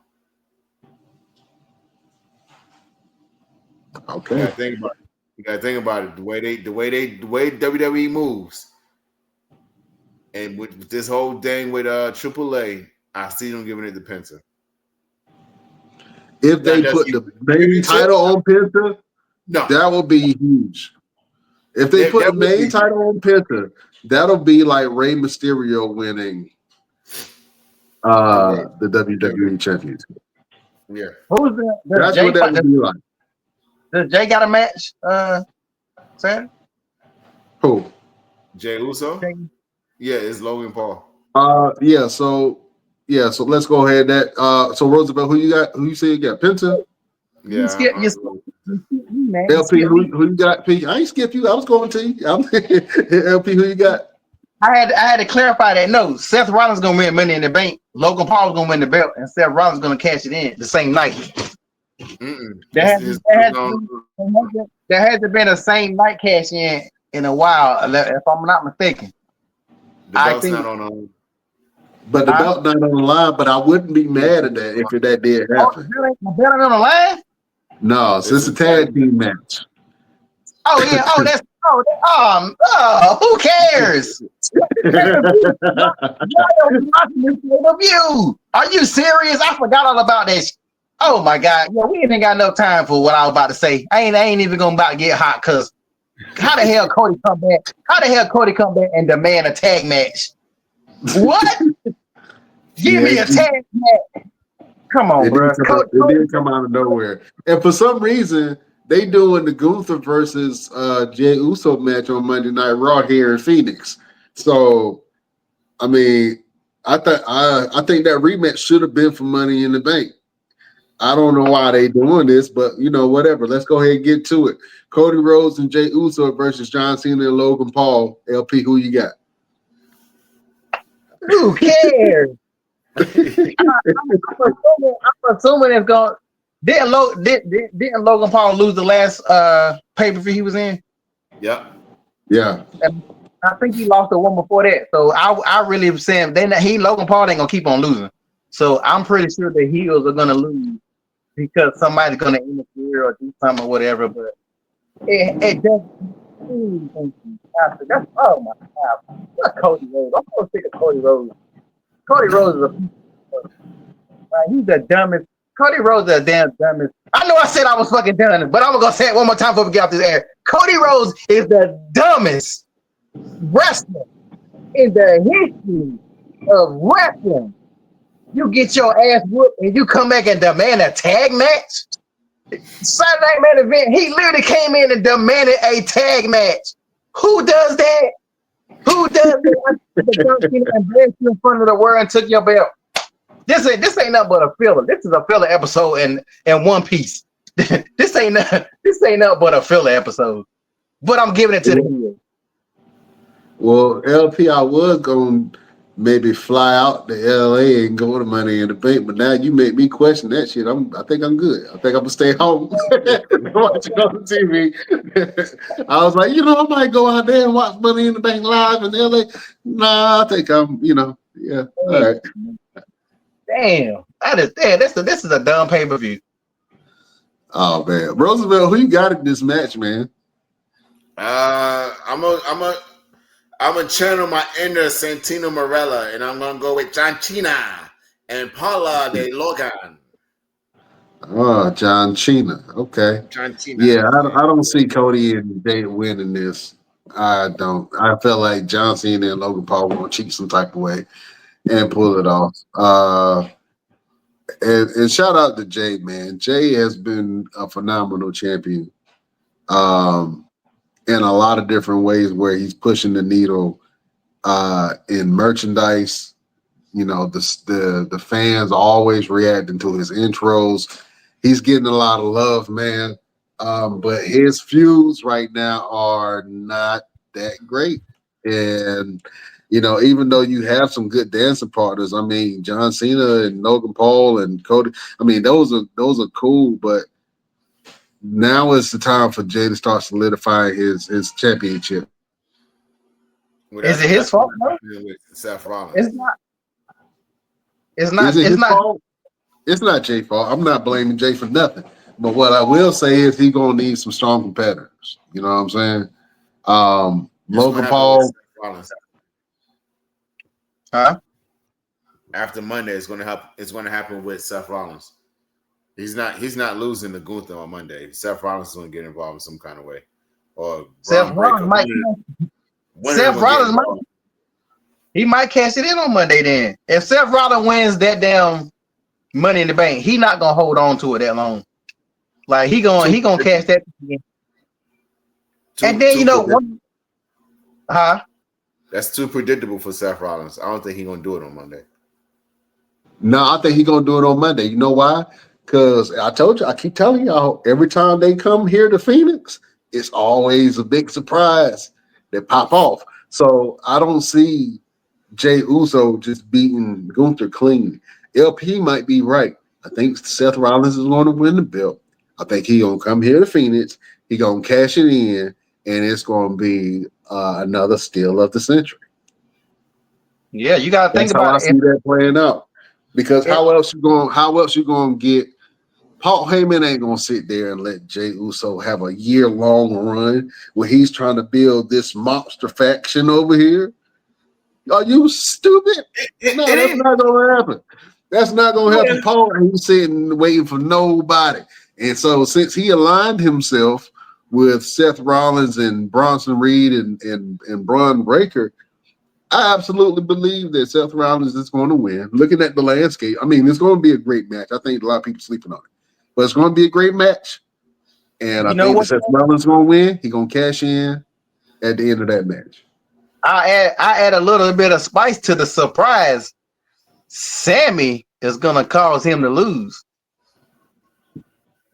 Jay? I'm not saying Sammy going to join Seth's group, but Sammy, the writing's on the wall. Sammy, that little speech he gave, how Seth can't look. Get out of here with that bullshit. Sammy is going to cause Jay to lose that belt, and I think he's going to either turn and join that group. Because remember, they're supposed to be adding one more person. It's going to be Sammy. I might be wrong. We'll see. But to be honest, this pay-per-view is pointless. This pay-per-view is to set up that Monday. They need something big on Netflix.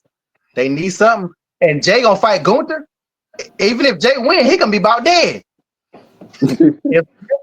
If Seth Rollins wins that Money in the Bank, you better I put the money in the bank on Monday that he gonna cash it in. If not same night. But you can't, he can't cash it in the same night. So wait a minute, can he cash it in the same night though? Yeah. Even if he can still cash it in. You can't if the champion ain't there. Jey Uso Hold on. Jey Uso. Hold on. He could. During the tag match, after the match is over, if they just so happen to get Jay alone, you gotta get Cody out of there. If they get Jay alone, they could absolutely cash it in on Jay. Out of there too. You got to get Cena out of there too. You got to get Cena out of there too. Cena's a heel. He already got the belt. He don't got no business with them. Yeah, but he's on this.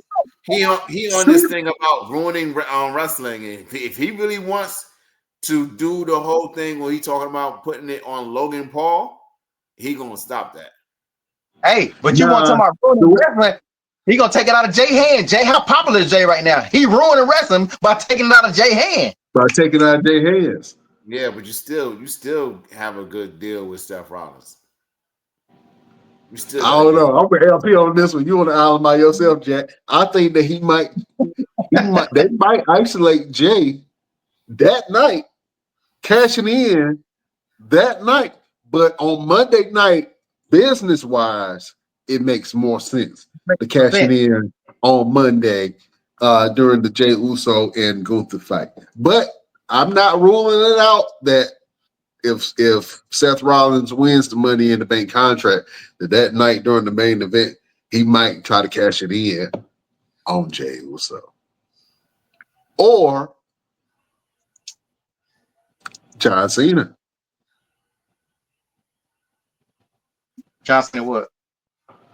He can cash it in on John Cena too.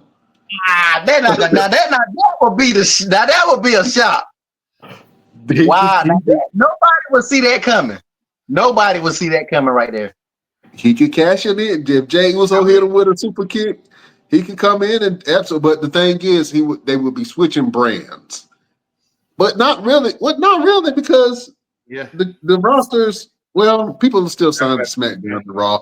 Yeah, they're not mixing anywhere more right now, but that could happen. But I don't see it happening. But it How could many happen how many more appearances does John Cena have left? to the end of the year, so maybe 10.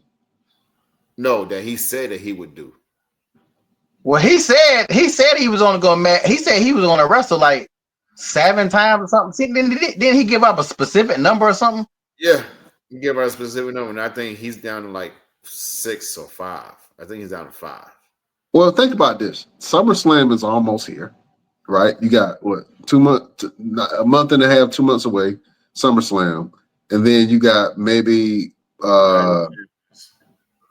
like a handful, maybe 5 major appearances, major events. You know what I'm saying?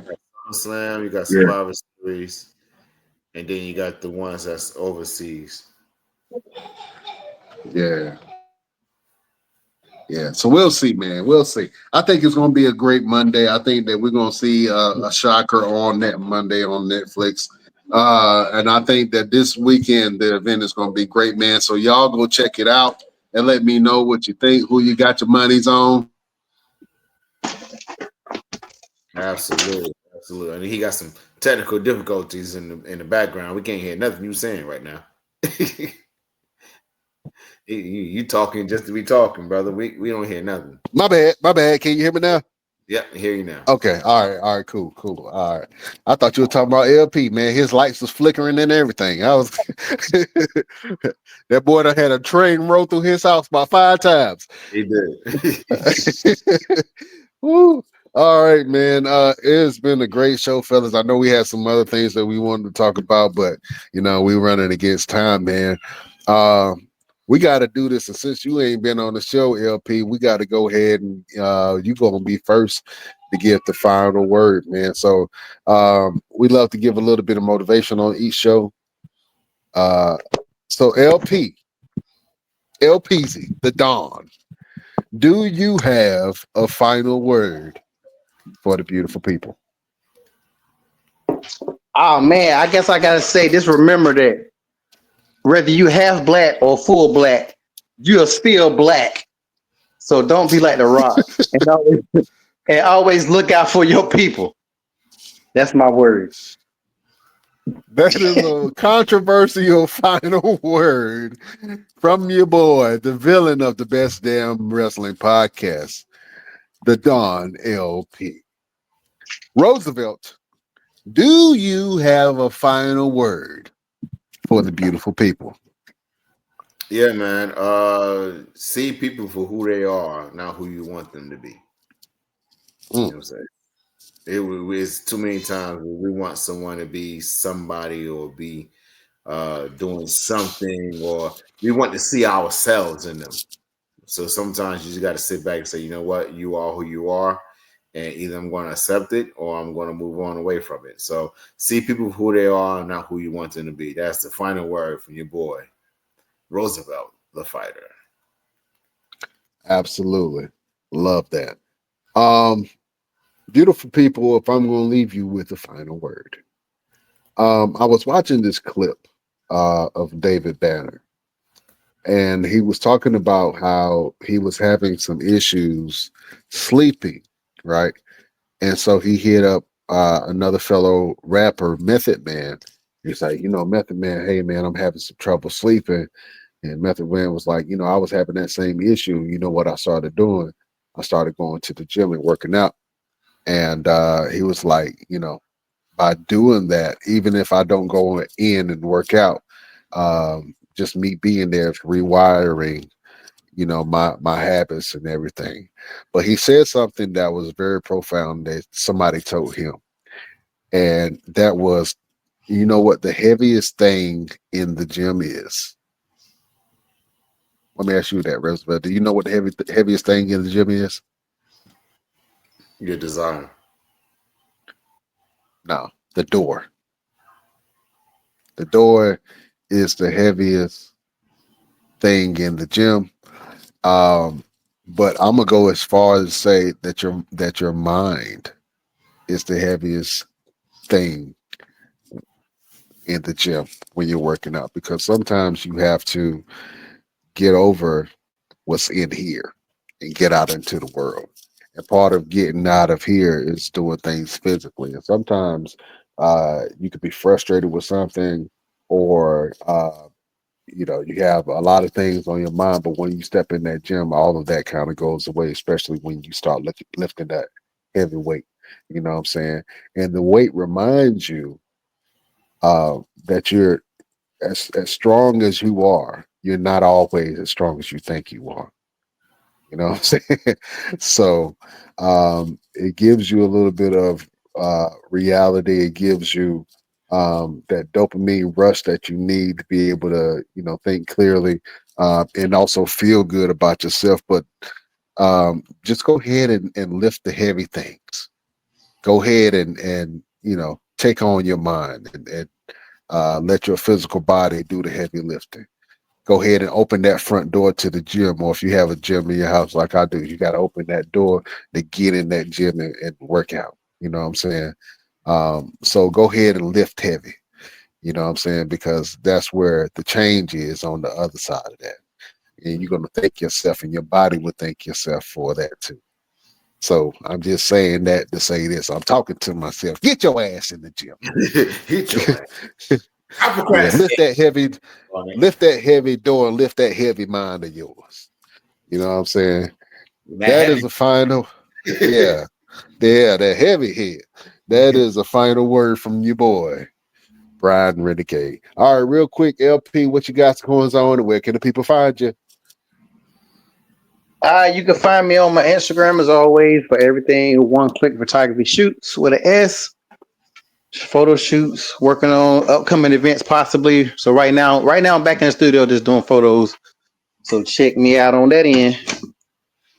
Absolutely, LP. We got to do a photo shoot interview, man, with some of these wrestlers, man, where you sit down and you do the photo shoot with them, and especially if it's a female, they get their makeup done, you can ask some questions. I think that'll be a really cool segment to do. Oh You know what yeah, I'm that'll saying? be. Interview with LP during the photo shoot. Yeah, Yeah, that'll be good. Let's get it's let's in get the Jay works, Clark. damn it. We got it. Who Let's who get you Jay want? Clark. I said let's get Jay Cargill signed up. All right, yeah. So yeah, so we cross that red tape, yeah, cheats, all yours. All yours. I'll have a fresh bottle of baby oil for you. You know what I'm saying? Oh man, Roosevelt, what you got going on, and where can the people find you? Yeah, this Saturday I'm in Ferguson, North Carolina, wrestling against former TNA superstar Caleb Conley. So it's a match I've been wanting for a very long time. But this time I'm not trying to prove myself. I'm just going to go in and show that I'm the proof. I'm the truth. I'm the man that likes to fight. Next week I will be in Raleigh, North Carolina for Gouge Pro Wrestling. And then after that, I got my fireworks tent coming on. So you guys come see me at the Home Depot in Raleigh, North Carolina, on Strickland Road, starting June 20th all the way to July 6th. We'll be out there selling the fireworks. So come buy everything. Everything got to go. So come and get it. Are you doing the are Absolutely. you doing the are you doing GalaxyCon this year, Roosevelt? We were supposed to do it from the movie, but we're not finished with the movie yet. So I don't know if we still are lined up to go on the panel to go and be there. But when is it? July 19th and 20th, I think that weekend. I think I think. I think we'll be done with the movie. So I want to say, yeah, I will be at GalaxyCon. Okay. You going or you gonna be wrestling? 'Cause I know they do they do the wrestling events. I will be on the panel. Oh, okay, okay. Oh, cool. Yeah, I'm supposed to be on one of the panels for the movie that we're doing, Birds of Prey. We should be done by then. So we'll see. I'll keep everybody updated. Absolutely. And my name is Brian Renegade. You can follow me on all platforms at Brian Renegade. We was going to break some news, but I'm gonna hold it. I'm gonna hold it to next week. We have one of our guest on. But I'm super excited about this, and I can't wait to tell you guys about it. Um, just I'm gonna just put a little bug in. Yeah, last year we put on a tournament called the Hyperdrive Tournament. It took us 3 weeks to do. We featured some of the hottest talent around the South, and especially in the North Carolina area, and they put on one hell of a tournament. It was something that I haven't seen, and a lot of these wrestlers never experienced that. And it was a great experience all the way around. And I know that me and Roosevelt and the guys we were talking about, like, next year we got to do it big. Mhm. And guess what? We doing it big. We doing it big. So I'm gonna tell y'all about it. We still working little tweaks out, but I'm gonna tell y'all about it, and it's gonna be amazing. Greensboro, North Carolina, August 17th. Mark your freaking calendars because it's going down. Prepare yourself. We're going to war. We're going to war. Absolutely. Oh man. Real quick. LP. Uh-huh. I don't know why I said your name. I just felt like saying your name. Hold up. We next week. Are you gonna be here next week? I know you busy. I know you busy. But if we could still Let me confirm, but I think I will be done around that time. all right, cool. Well, just let us know. Next week we got a big interview going on. One of the most talented individuals, Renee Michelle. You may have seen her on WWE TV. She was in some segments with the 24-hour championship with her husband. She is a fitness enthusiast, spokesmodel, all of that, wrestler, all of that. So we're going to see and talk to Renee Michelle next week. It's going to be great. You can follow her on Instagram at Lady RM.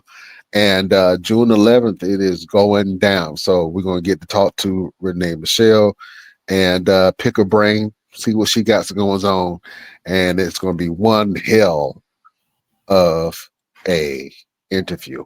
The week after that, we got your boy Joe Black. I'll see if I can find the graphic for it. But your boy Joe Black, real quick, Roosevelt, tell the people about Joe Black. Oh man, if you know me, you've heard me say 1,000 times that I'm like a real life Goku, and Joe Black would be the Vegeta to my Goku.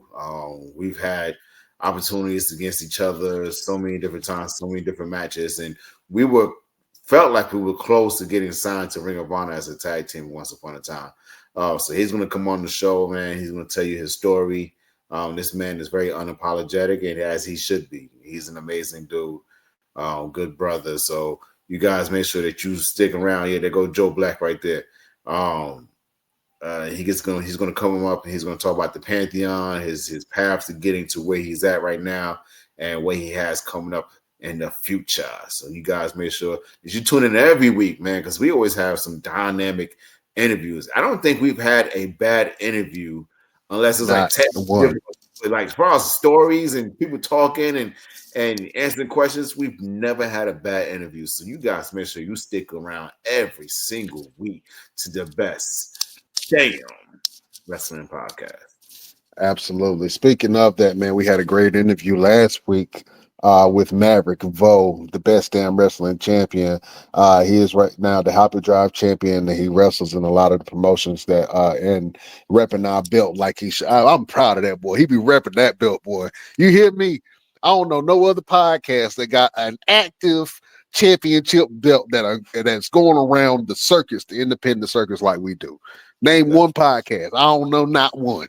So, shout out to Maverick Vo, man. He has been definitely representing the Best Damn Wrestling podcast as the best damn champion, man. And he is such a great talent, man. So if you have the opportunity, go check out Maverick Vo.